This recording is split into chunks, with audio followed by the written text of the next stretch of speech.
Thank you very much Now we for can hear you, yeah. please. Thank you very much for the invitation to join this webinar. I said yes immediately because I think it's so important to draw attention, as much attention we can, to the situation in Darfur specifically, but also the situation in Sudan. While I'm former ambassador to Sudan, I am the current Norwegian Special Envoy to the Horn of Africa, where Sudan and South Sudan, for historical reasons, are our two priority countries. So this is an issue that I'm working with every day. And I want to say two things first, and then I'll repeat it at the end. The first thing is that nothing of what we are talking about, access, humanitarian assistance, and so on, nothing can be done properly, efficiently, while the war is ongoing. So focusing on stopping the war must be the priority, and it's not just the war in Darfur, the war in Sudan.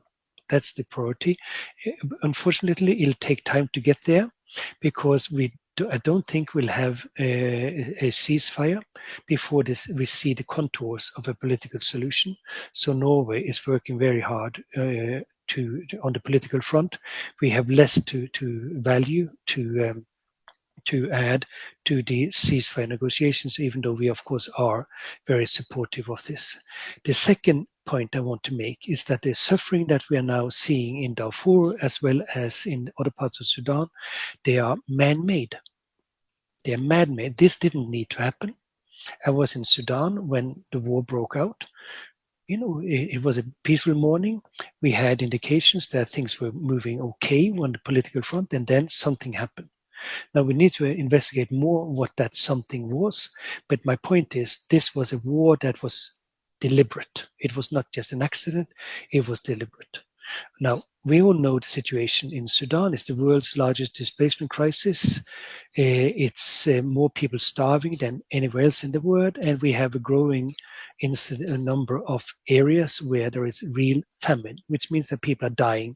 They're dying as we speak, and they will be dying in the day after, and the day after that. And there are also shocking reports of abuse of civilians, killings, rape, violence, looting, torching. You name it, it's happening now before our eyes, and we're not able to stop it.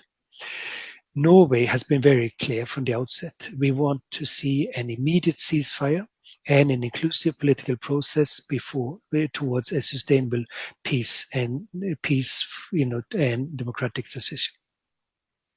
A inclusive political process towards a new democratic transition. We think that is the only way to stop the war properly and keep the country together. If the country is not kept together, the war will be ongoing, and similar to the war in the South for 20 years, maybe possibly longer. We also believe very strongly it's a principle that all Sudanese civilians have the same right to humanitarian assistance wherever they are, and of course, especially in the areas where they are suffering the most now. This is El-Fasher and other areas in Darfur now. So that must be our priority. We also believe that the UN should urgently be able to obtain permission to establish permanent presences in Darfur so that they can deliver humanitarian assistance at scale where it's most needed. This is critical, and unfortunately we are struggling with that. There are reasons for this, why it's difficult, but it needs to happen because that's the only way we can help the population where they are. We also believe very strongly that all parties, all armed actors, have a responsibility to protect civilians, and they must provide for humanitarian access. There's a lot of hot air around on this issue because people are using, we think, false arguments to prevent access for bona fide humanitarian actors, the UN as well as other people. None of this can wait.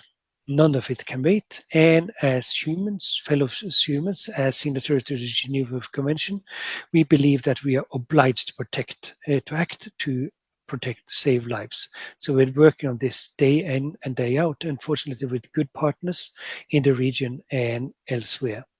And we are not going to stay idle. We're going to speak out when we see famine happening, and we're going to speak out when we see food used as weaponized, used as an instrument of war. We have called for repeatedly that the RSF must immediately implement UN Security Council Resolution 2736 and lift the siege of El-Fasher. We are in contact with them on this issue, and we have repeated this call now. We are also condemning repeatedly the attacks on humanitarian convoys, most recently the one on the World Food Programme convoy that was on en route to the Malit last week, and we've done it also earlier in the year. No, earlier in the summer when we had other incidents of a similar nature. We also believe very strongly that there should be no impunity for the violations of international humanitarian law. The role of mercenary has been addressed. Of course, should be no place for mercenary, and this is wrong, and it should be addressed. And those who are embedding it must be held accountable. One way to do better moving forward to hold people accountable is to renew the mandate of the UN fact-finding mission. Ideally, for 2 years, it will be decided in the Human Rights Council in October this year, very soon. It needs to be there to be able to collect evidence of and investigate potential abuses so that the perpetrators can be held accountable, and also to defer further crimes. We hope that everybody, including Sudanese authorities, will see the benefit of this as an independent third party to investigate crimes, and hope that it will be renewed. Certainly, we with like-minded is pushing for that very soon. Now, specifically on the situation in El-Fasher, I spoke to people earlier today. It's desperate. People are dying. They're seeing family members dying. It's desperate. However, I want to add on this. The famine condition, the war, is man-made. Since it's man-made, it's possible to deal with it. We can stop the flow of arms, that will go a long way. We can have a ceasefire. Ceasefire, as I said, depend on a political settlement, at least the contours of a political settlement. That is something that is possible to produce if there's will enough to do it. So it's extremely important not to lose hope, not to say that it's impossible, because it is possible.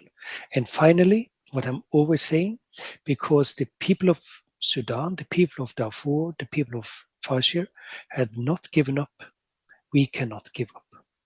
Thank you.